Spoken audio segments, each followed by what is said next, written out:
Hi, everyone. Thank you for joining us today. We're going to go over four different topics, and this is the Konveyor Technical Architecture Forum. Whole point of this call is to give us some time so we can dive a little bit more into architectural concepts, technical discussions, things like that that we generally wouldn't get to really engage in. So today's the focus is on a solution that we have which extends Crane, and the name that we're working with is Migration Toolkit for Red Hat OpenShift. We're abbreviating that as saying ROW. So we're going to go through four different areas involving the development of this. So David's going to talk first and go over some of the integration work we've done with Tekton and kind of how is the UI able to leverage these things for us.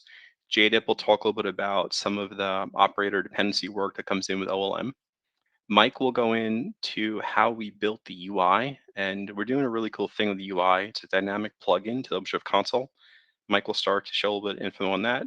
And then Jason's going to share information about a new pattern we have for working with restricted networks with a proxy that we developed. So with that, we'll start off with David. Cool. Let me try and share my screen. Are you guys able to see my slides? Looks good.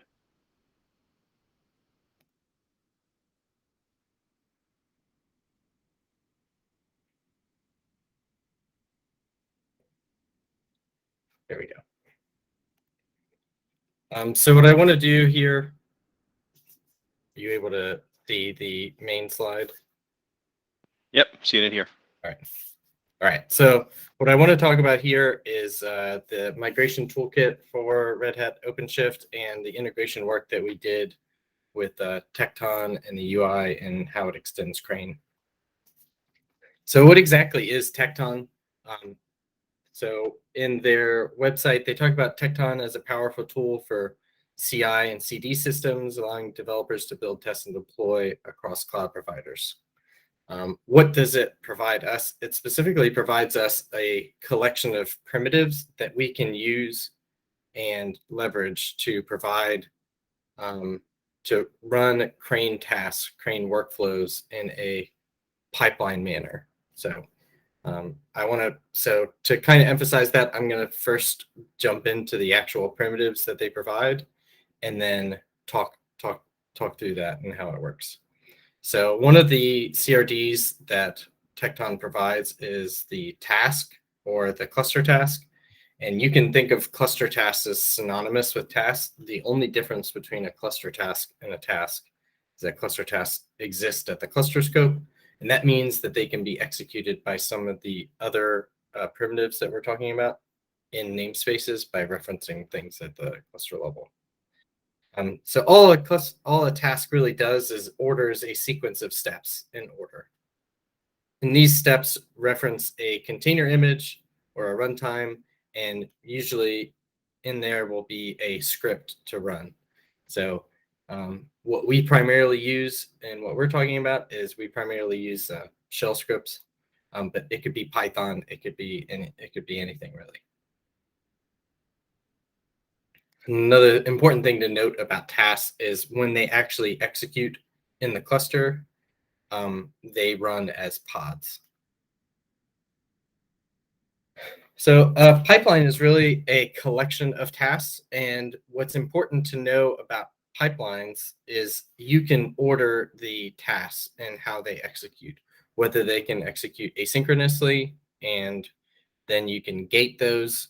What you can see in the screenshot clip at the bottom is we have like this Crane kube config generator that's run for the source and the destination cluster. Those two run simultaneously. There are issues with that we're addressing, but then the subsequent tasks are all gated on those two completing successfully, and then the remainder of them run in a sequence, so one after the other. So pipeline is just the idea of you saying, this is the order that the steps run in. And if you look at the YAML on the right, you'll see this idea of workspaces and parameters. So pipelines take parameters and they have workspaces, And in a pipeline, you're basically defining how the data is shared between the tasks in the pipeline. So a pipeline run is an invocation of a specific pipeline. So you run, you can see in the YAML on the right, we're basically referencing the pipeline that we defined earlier to say, okay, now we are executing it. And you are giving it specific parameters and you are specifying specific workspaces, how those are going to be fulfilled. So for example, the shared data that we're using is really a PVC template. And so when we submit this pipeline run, what will happen is Tekton's controller will create a PVC on our behalf and attach it to our workload, and then we can use it. This kind of leads really well into why we chose Tekton. Naturally, when we talk about Crane, you talk about export and transform and apply. These all run in sequence. And so the idea of putting this type of thing in Kubernetes and making it user-friendly for users to execute, it would be a pipeline controller that we would generate. And I haven't gone in depth into MTC specifically, but a lot of what I see there is pipeline related work and tasks that run in sequence or in parallel. So if we were to do this work on our own, we would build Tekton. Maybe it wouldn't be CI/CD related. It would have our own special spin on it, but it gives us a lot of control. One of the other nice things that it does is it has like full support in the OpenShift console. So there's all of this UI work already done for us.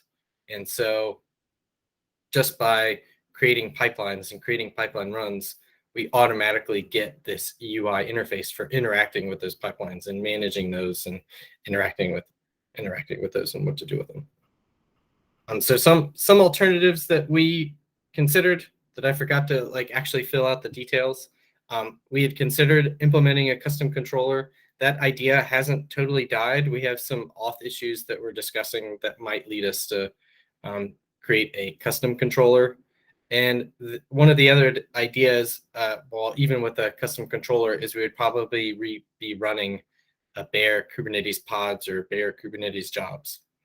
And the issue around that is the UI experiences. So we could do that, but it would have a lot more difficulty of us providing a seamless user experience for how to manage those jobs, how to debug those jobs. And one of the really nice things that you get from Tekton in the form of pipelines and the pipeline runs is you attach other Kubernetes primitives and it handles it in a seamless way. So to talk a little bit about the integration effort, I included in the main document a link to the actual enhancement that describes this. There's four main pieces. The big one is the MTK operator, which is what Jdip will talk a little bit about. And that's the thing that's doing all the orchestration. Crane Runner provides a containerized Crane runtime. It also provides these cluster tasks that we were talking about. The reverse proxy, Jason will talk about that. That's an important piece. I hear there's a question, but I don't know how easy it will be for me to get to it.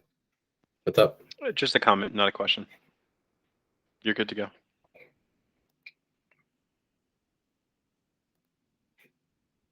All right, so there's the reverse proxy and then the Crane UI plugin that Mike will discuss.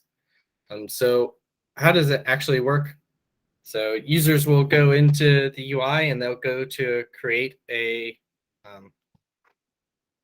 import task, and they'll be greeted with this screen, and it'll ask them for important information, and they go through the whole wizard, and it defines the parameters that get included into a pipeline run. So what the UI is going to do is it's going to create a pipeline. It's going to create a pipeline run, and the pipeline run base is what defines all the values from the wizard and maps those onto the pipeline run. And then it will, based on the user's input, it'll either execute that pipeline run immediately, or it'll leverage a concept from Tekton, which is this idea of a pipeline run pending. It'll give it that status of pipeline run pending and allow the user to execute it later down the road. And then once they actually submit the pipeline, what you would want to see is a pipeline run execution that looks like this, where it's all green and it's all happy. What you can do from this screen, and it kind of shows the benefit of integrating with Tekton, is that you can drill into these specific task runs and see how, to see what happened to them, what went wrong. You can see their log output, and it's much easier for the end user to debug. So that's kind of a high level of Tekton and what the UI effort, what the integration effort looks like, and why we chose Tekton. Any questions?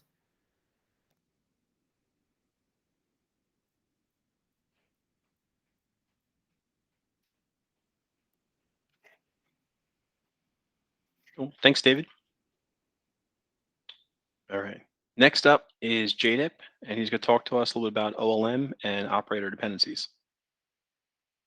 Can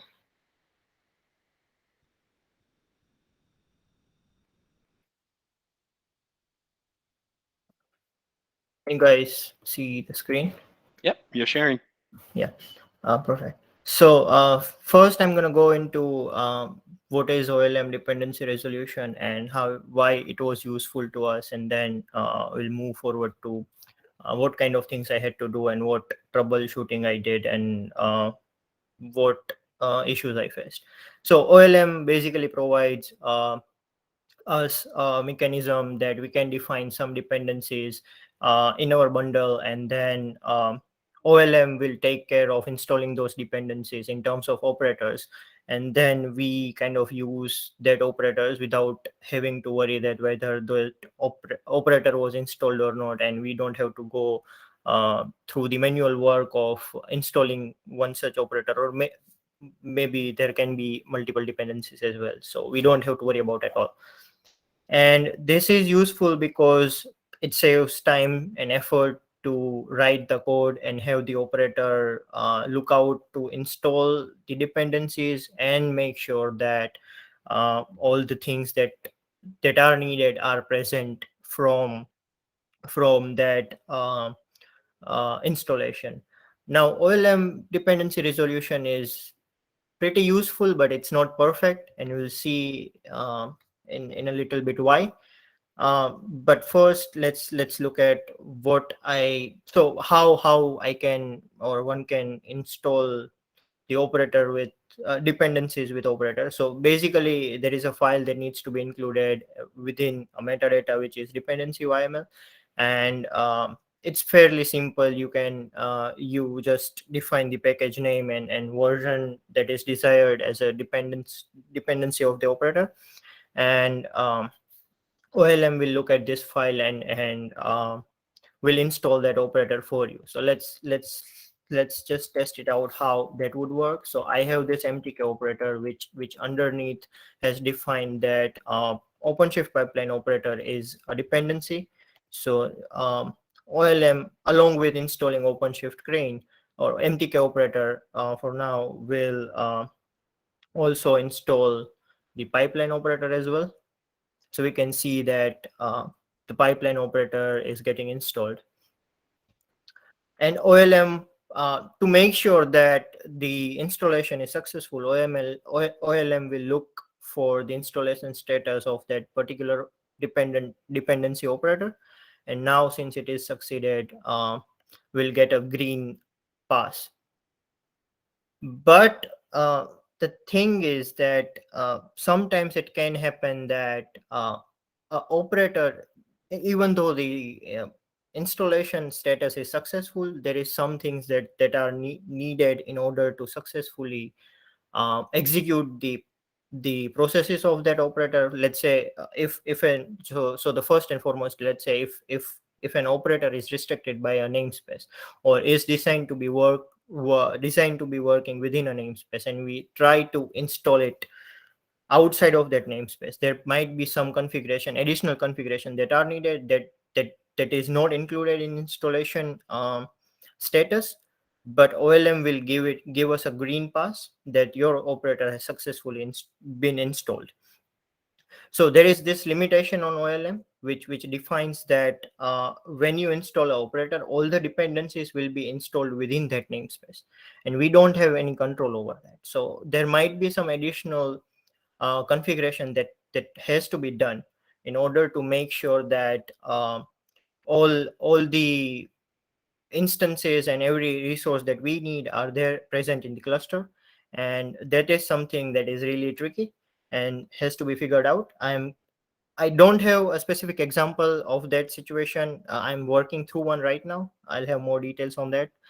And so that's something that OLM has a limitation or rather constraint on. So it lies upon the operator to figure that out and make sure that the state of the installed dependencies are in line with what was desired.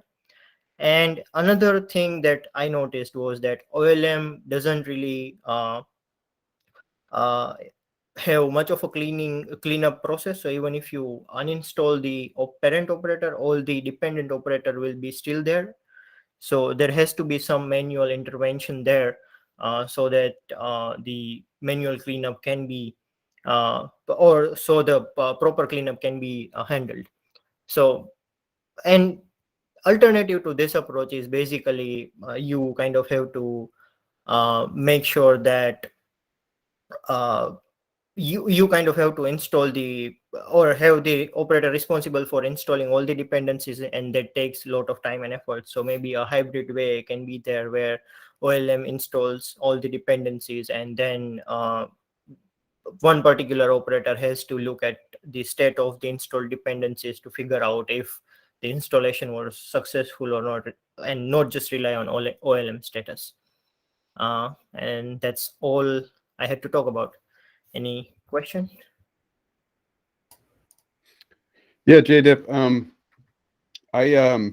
You may have covered this. I had to drop for 2 seconds and then it rejoined, but I know that we're currently facing some problems with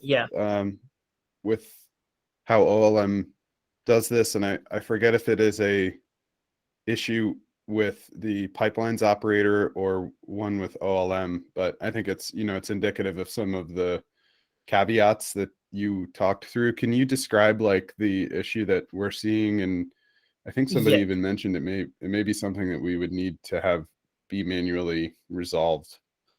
Yes. So right now, pipeline operator has the mechanism that it can operate outside the OpenShift operator namespace. So all the dependencies can be installed in any other namespace. But there is one thing that is hard coded, and so there is this webhook where pipeline operators always assume that this service and this particular webhook exist within the OpenShift operators, and always try to communicate through that webhook, and that throws the error of that service or webhook not existing. And because of that, the underlying CRDs that we need, which is cluster task or task, are not coming up as we expect.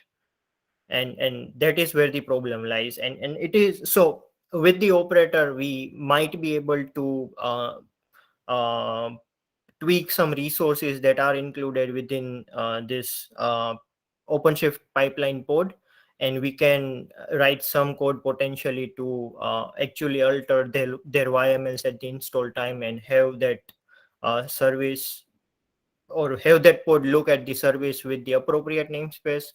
There is Jira and an issue filed on pipeline operator that describes the same problem, and there was I am constantly in chat with Tekton folks, and there are some talks of considering this issue in next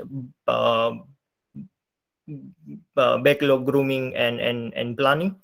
But there is more to be explored here, so that we can have the definite the decisions on what should we do next to fulfill our needs. And Thanks there for is sharing. this older version of this operator present, so there is this architectural change in newer version. So there is older version of this operator present where they just bypass this webhook thing and always install all the CRDs hand first, so that everything is immediately available, instead of going through this configuration where some CRDs are readily available and then some CRDs become available later on.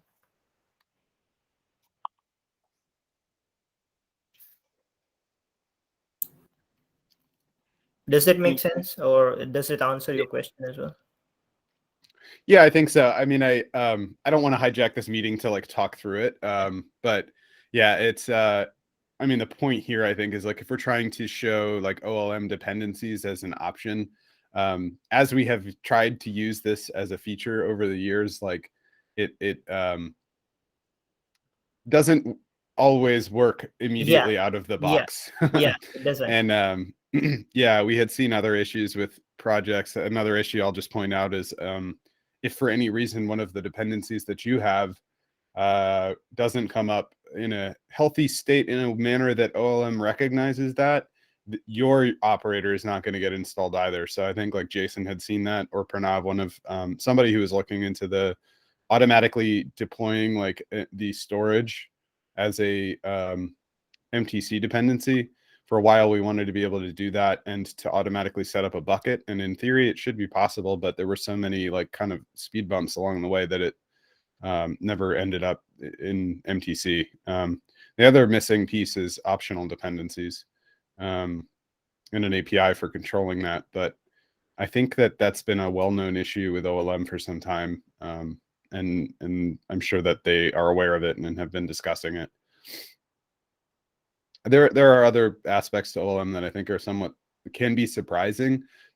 They've taken deliberate decisions, and their reasoning I think is sound in some cases. Things like if you uninstall an operator, the CRDs don't get uninstalled, or cluster scoped resources that are owned by OLM. Part of that reasoning is, well, if you uninstall an operator, they can't be sure that those aren't in use. And so like they're concerned about breakages. And I suspect, I don't know for sure, but I suspect that that same reasoning is being applied when you uninstall an operator and its dependencies aren't cleaned up.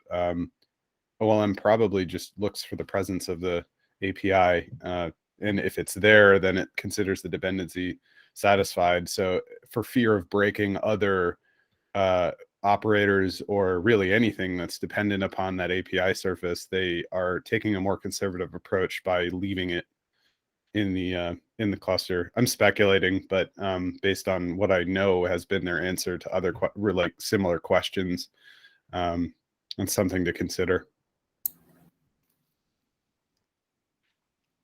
And as far as the dependency resolution in OLM, one thing that I would say is the idea that a operator that we would depend on cares which namespace it's installed in is not unique. Like there are handful of operators that I'm aware of that they care what namespace they're installed in, and if they're not installed in that namespace, they'll be unhappy. So the fact that OLM just installs that operator right next to the thing depending on it is not surprising, but it is unfortunate that there should be a mechanism, in my opinion, there should be a mechanism for it to let that operator install where it wants to be installed. Yeah, that's a good point, that like the onus is also on the operator authors in order to author their operators in a way that they're multi-tenant in that regard, or at least like can be instantiated in different instances versus like a singleton operator.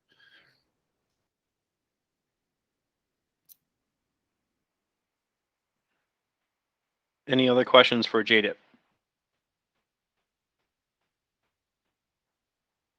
Cool. Thank you, Jdip. Next up, Mike is going to tell us about some of the awesome work on the UI side with the dynamic console plugin. Mike, all yours. Hey guys, let me share my screen.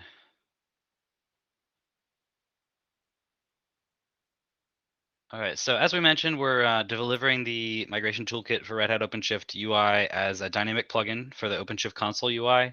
The dynamic plugin SDK is something the console team's been working on that's really quite impressive.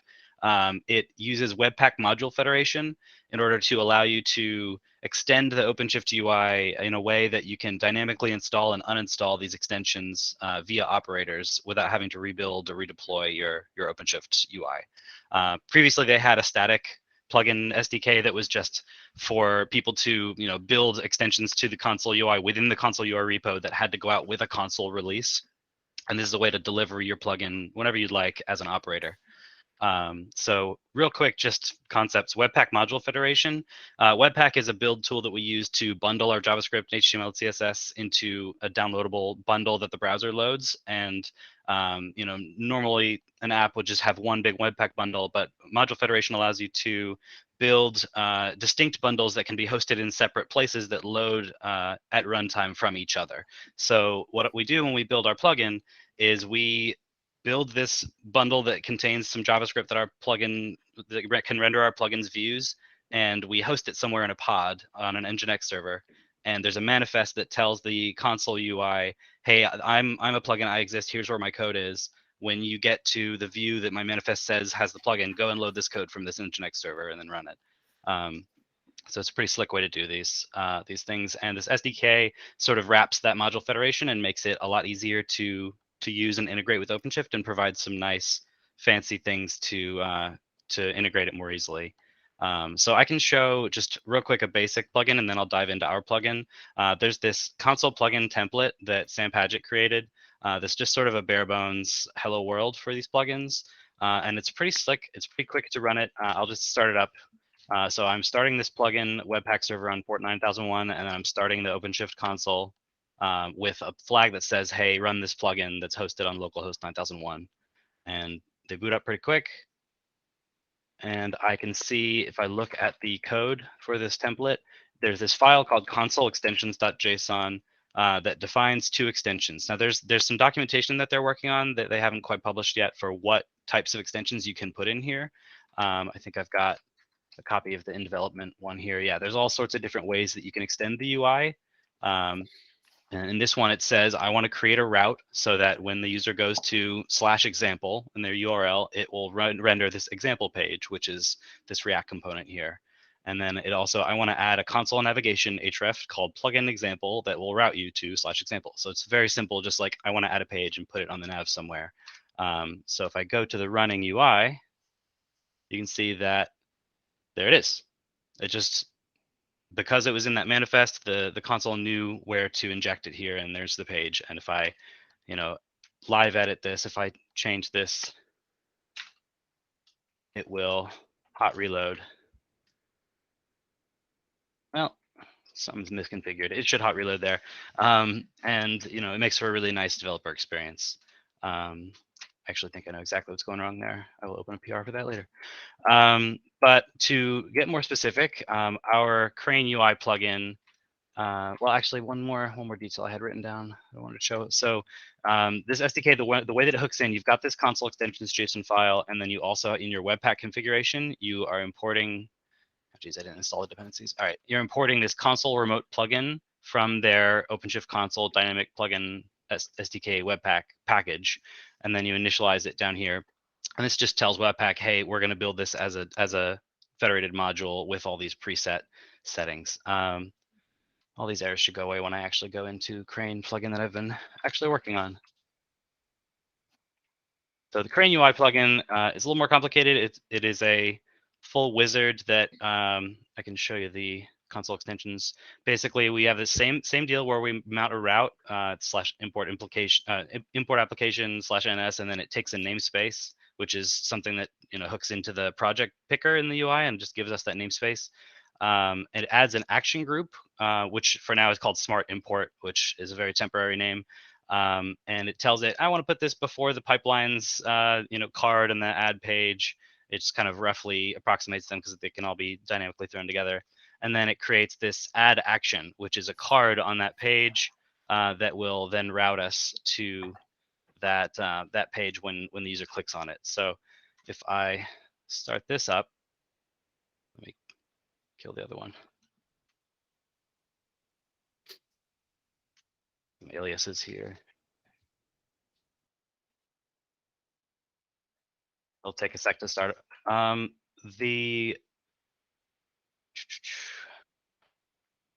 Sorry, one second. So the package that I wanted to show, the way that the SDK allows us to hook into the console is really cool. One example is when we're trying to do any kind of creating or deleting Kubernetes resources, we can just import from this OpenShift console dynamic plugin SDK package. And it gives us all of these nice helpers like Kubernetes list, create, get, patch, delete, and we can just call them right in here with just some basic information about what we're doing. Like in this case, it's just patching a config map for us in like 3 lines of code. It's pre-authenticated. We don't have to deal with any OAuth because it's already authenticated through the SDK. Makes it really slick to just easily manipulate things in the cluster. There are even some things for watches. I think, do I have a watch? Yeah, I do. In this case, we are using a React hook to set up a watch for pipelines, and then this will re-render this whole component anytime any pipeline is created or edited or deleted, and we just always have this list of pipelines in memory, so I can use it to validate whether a pipeline exists already. Say when you're typing in a pipeline name, oh, that pipeline name exists already, it'll always be up to date because it uses a WebSocket to keep that watch up to date. It's just a couple examples of some of the cool stuff that the SDK lets us do. There are other things that it actually exposes, like React components. Like we can, I think if I have a list page filter here, yeah, this is like a one-liner basically that renders a filter bar that is smart and knows about Kubernetes resources and lets you do a search on your page. And we have it integrated on this PVC edit step where you can just search for PVC and it'll show all the Patternfly filter components and things. But those are just some examples of things the SDK can do for us. I can show the plugin running. Get rid of this example because I'm not running the other plugin anymore. So our plugin, as I showed, mounts a card to the developer add page. So if I choose a namespace, and we can see our smart import card, which we need to rename. And if I click there, it'll take you to this wizard. This is what David showed the first step of. And I can just step through it. If I put a cluster API URL in, an OAuth token, and it will validate them and connect to that cluster and turn green, and then it will validate this project name that I type in. I called it temp, yeah. But if I type in something invalid, it'll know immediately that project doesn't exist on the source cluster. Or if I make these credentials invalid, it'll take a second and it'll say, oh, we can't connect to that. This is as I type, it's going and patching, creating a secret and then patching the config map for the proxy that that Jason will talk about. So that it can then load namespaces from that remote cluster to use for the rest of the wizard. So let me just proceed real quick. Well, this namespace I chose doesn't have anything, but you would see the pods, PVCs, and services that are running in the namespace and give you an idea of what you're going to migrate. And we can add details to this later on. And this screen would show any PVCs that are in the namespace. For this alpha milestone that we hit, we are just supporting stateless applications. So this would just be empty and you wouldn't select anything. But once you have PVCs you'd select here, you'd be able to edit some things about the target storage class and capacity, etc. And then they would be factored into your pipeline. And as I proceed, I can just say, I want to call this something. I want to start it immediately or not start it immediately. And then it will give me a chance to review the YAML for the pipeline that's about to be created. We're going to try to use the YAML editor that's built into the console if we can to get some syntax highlighting and stuff. This is sort of a placeholder. But then once you create it, it will send you over to the Tekton UI, just what David was showing. And you can go ahead and run it and see the feedback and dive into your logs and everything from here. It's really convenient to be able to hook into that existing UI. So that's about it for this current version of the wizard. I'm trying to look at my notes to see if there's anything I wanted to talk about that I'm forgetting, but does anyone have questions? I have a few if nobody else does. Sure. I'm first of all, it's like pretty impressive to see like the amount of functionality that they provide. Like having built a lot of that for MTC, it's awesome to see that. So I think this is really cool. How does in a production setting, like how does so the console gets served? How does, well, I guess like Webpack module federation, I think is what you said it was called. How does that Right. work? Our UI isn't getting served with a console, right? We have to run some kind of a server in order to serve ourselves. And That's then right. okay. Sorry, I didn't mean to cut you off. No, if you want to elaborate on that, I'm just curious. Like, how does that work in a production setting? Sure. So if I go to our project here, let's see. I haven't installed on this one yet. We have the Crane UI plugin deployment, which is running a pod. Okay. This pod is just running an Nginx server that serves up our federated module bundle. And there is a console plugin resource. Let me see if I can find that. One sec.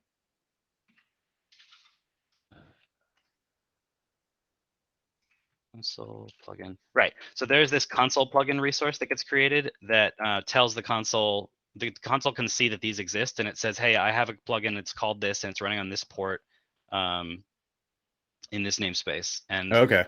the console, when the console starts up, it will do a quick check for those console extension JSON files to see, okay, what are all the plugins I know about, and what are they trying to hook into, and where are they trying to render their stuff.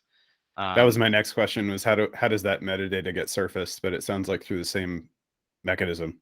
Yeah, there's a bootstrapping that happens when the UI loads, where it will basically do a header request to each of the modules looking for its console extensions. I'm not sure exactly how that gets exposed, but there's a simple check that it does to load that manifest from each of the plugins that are installed and enabled, so that it knows, okay, when I render my nav, I need to inject nav from this plugin or that plugin. Yeah. There is a annotation associated with the operator CSV that determines which are the plugins that are enabled. And then console operator looks at each and every operator that is installed with this annotation, and looks at corresponding plugins and enables them and links them to this console plugin resource, and then gets the bridge of which plugins and which UI should be enabled and which should not. Right. Yeah. If you're deploying without the operator, you do need to patch that Yep. console operator here to Oh, enable yeah. it. Okay. But yeah, that's the kind of the beauty of their abstraction. I want to learn more about how it's working, but it's working so well that I haven't really had to think about it. It just works. It just plugs right in and works. I am going to learn more about it so I can kind of help them extend some of the things that are missing. But I've just been able to use it no problem. It's been nice. That's really cool. So our server, it looked like it was a service.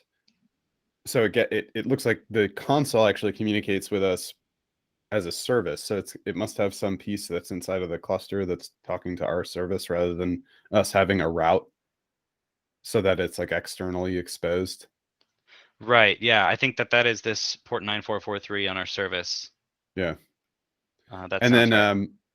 there's the piece where the function there's an additional feature that's really interesting that it allows. There must be like an SDK API that allows for us to call into arbitrary services. How does that plumbing look like? What does that plumbing look like? Right. So we actually use this for the Crane proxy. So Yeah. there's something you can do on that console plugin resource where there's a proxy flag that you can set, and you can pass an array of proxies that you want to have access to. I think they call this the plugin service proxy. And right now the only type that's supported is service, and you give it an alias, and you give it the service that you want it to connect to at that alias, which is just name and namespace and port. And this is the Crane proxy that's running on that port. And what it does is it exposes a URL. I think if I just search for cluster, yeah, it exposes this URL for us, /API/proxy/plugin, and then the name of the plugin, and then / that alias that you set in there, and it will proxy it for you, so you can hit that URL from your UI, and it will end up making a request to that service. So because Cool. the service we're proxying to is a proxy, we Right. do have a Yeah. proxy to a proxy here. But it could be anything. So it will just do like pass-through requests once you've got the wiring set up, so that we could make, like, if that was a REST service, for example, we'd be able to run our own server there and respond. And this actually is a mechanism for sidestepping cores, right? Right, exactly. Cool. This is really cool. Thanks for sharing, Mike. No problem. Cool. Yeah, I think I had one more note about like TypeScript types and other things that it exposes, but I'm getting into the weeds here. It just exposes a lot of cool stuff we can use. Did someone else have something? Thanks, Mike. This is really good stuff. And next up, Jason's going to talk to us about some of the work he's been doing with a proxy. Hey guys, I'm going to share my screen here and then I'll get started.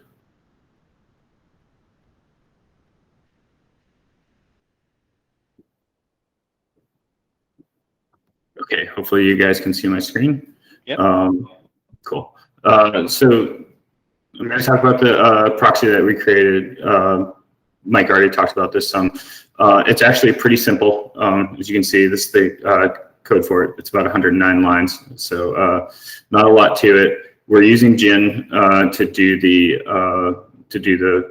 proxying to mux the connections. So the way this works is when you connect to the proxy, the first two parts of the path would be the namespace and the name. We then take this and use it to look up a secret in that namespace and name that will contain the URL for the cluster. And from there, we basically just set up the connection and try to connect. So one of the questions that came up is like, so what if somebody puts in some information and it's bad? We can't just look up the secret once, and we didn't want to look up the secret over and over again. It would, be pretty slow and pretty taxing on the API. So the other part of this that we're using is Go Cache. So I ended up just using Go Cache in lieu of watches. I think we wanted to try to reduce the complexity and not use watches. So what we do is we basically, once we look up the secret, we cache it for a bit.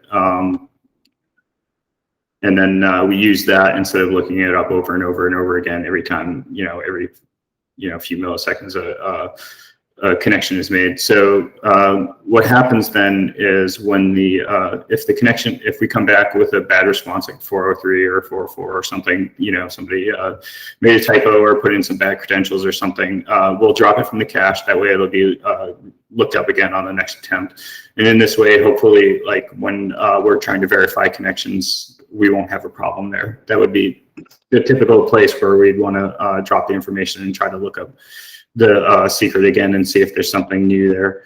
And then, yeah, most of the rest of it's just the code here is just getting the secret and adding it to the cache. So it's pretty straightforward. To deploy it in the cluster is also pretty basic. We have a config map here. I actually need to drop. We don't need it. We have the deployment and the service that we create. And I think when Mike showed it just now, it was on port 8080. We discovered that we actually needed to be serving SSL in the cluster on the service rather than via a route. So we're now listening on 8443. And we're using this annotation on the service to set ourselves up some SSL certs. We're letting Openshift do that for us rather than trying to generate them ourselves. And then we just mount them in, and they're available for the proxy to serve via SSL so that we have what we need. Let's see if we can reopen that. And then the other part of this is if you're doing local development, there's a route. Generally, this isn't needed, but we have it here for doing development, local development. It just exposes on the service, and that's really all there is to the code and deploying it in the cluster. I can show you this. So again, what we have. I've installed the route here, so I have the route.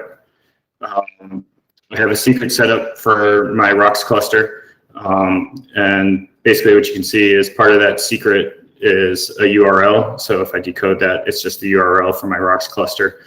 And then if I want to test or use curl or use the UI, basically all you have to do is you can just log in And then you can see my secret up here is in the rocks namespace. It's just called rocks.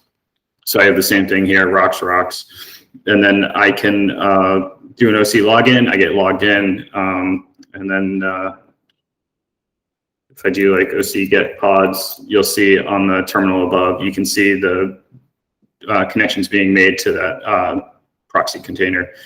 And we get our response. And that's basically all there is to it. I don't know if there's questions, if I breezed over that too fast, but again, it's pretty straightforward and pretty simple. So happy to answer questions if people have them. I had a question around the secret caching. Sure. Yeah, I agree with David. Like, I think it's good to see that this is much more simple than I think the discovery service that got that we built for MTC. It's got probably different requirements, but yeah, it's going to be easier to work with and make changes if we need to. But because of how like flexible it is, it seems like we won't have a lot of need to change behavior because it's pretty simple. But the so if the contents of the secret are the OAuth token of the remote cluster. So it's actually the contents of the secret are the OAuth token and the URL, and the only thing that the proxy is concerned with is the URL. So that's why here I just grabbed the URL out of this secret. The proxy actually has no care for the token. When the UI makes the request, it passes the token with it, and so that's all handled between the UI and the endpoint on the other side of the proxy. So okay. I think that answers my question. I guess I was wondering if the proxy made use of the secret's contents and it cached it, if the underlying value changed, how would the cache deal with that if it's a stale cache? So yeah, it would make a request and drop it, and then on a next request it would get. Yeah, so stepping through this, that's I guess if something happens, there's probably a scenario where this might not work, and we'll have to see if we can do something about it if it arises. So we create the Go cache. When we try to make the request, we go out and we get the cluster URL here. So that drops down to the function down here where we look up the secret, we add it to the cache, and we return. Again, if there's a 403 or a 404 or some other error, we'll drop it from the cache. I suppose it's possible there's a scenario where it's changed and the data is still good that we wouldn't pick it up for a few minutes. So if that's happening, we're going to have to deal with it, and that may mean using watches and getting more complex. But again, when talking with Sean, it seems like we wanted to avoid watches and the complexity there. So honestly, in the time that we've been using this, we haven't seen that yet. If it does start arising and we start seeing that, we're going to have to deal with it, I think. Yeah. I was concerned with the auth token because that value we know is going to change every 24 hours, or at least however, we know it's going to expire on some interval. Window. Yeah. But the cluster coordinates are unlikely to change frequently, if ever. So I can see that being less of an issue in practice. Right.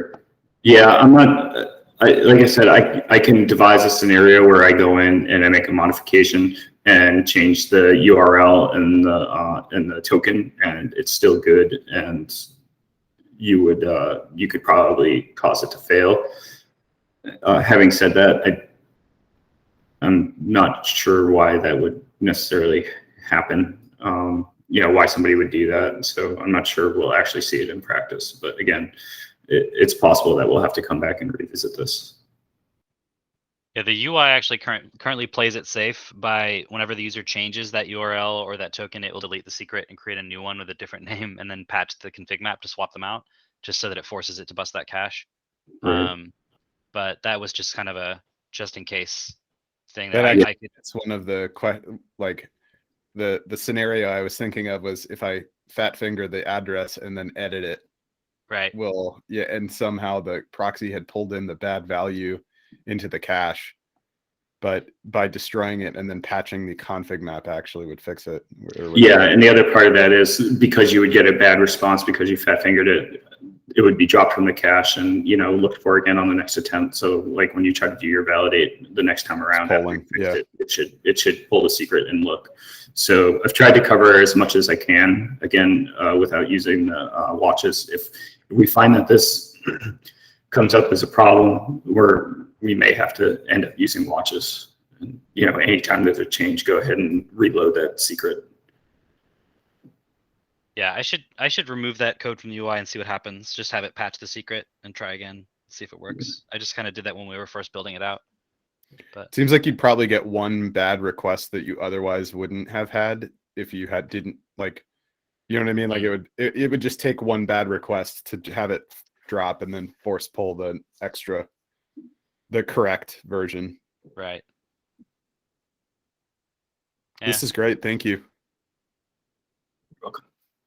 I guess in general, I just I thought this was a good topic to share because with folks outside of our team, because maybe we're in a unique position with the types of products that we work on, but as a pattern for like accessing data on other clusters, I know that's been kind of a general question in the space of like, I mean, even outside of our team, like there are other teams. When we first started MTC, people were talking about federation and kind of a way to solve this in the community at large. So this is the approach that we've kind of taken, and it's generally served us well over the years. And this is even just getting more focused with how tight the proxy is and what we're doing. So.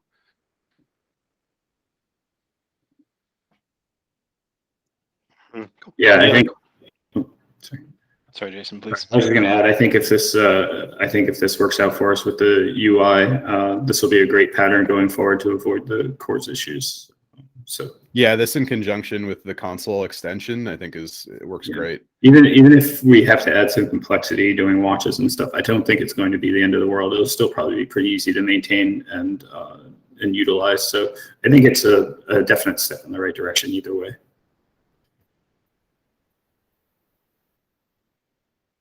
Yeah, it's great. It's just worked great for me. So I appreciate it. And I appreciate how simple it is, and it's awesome. Thank you.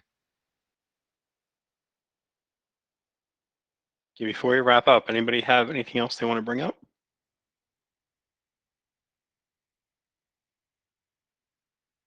Okay. Well, thank you, everyone. I will post this to YouTube shortly. Thanks, everyone. See ya. Bye.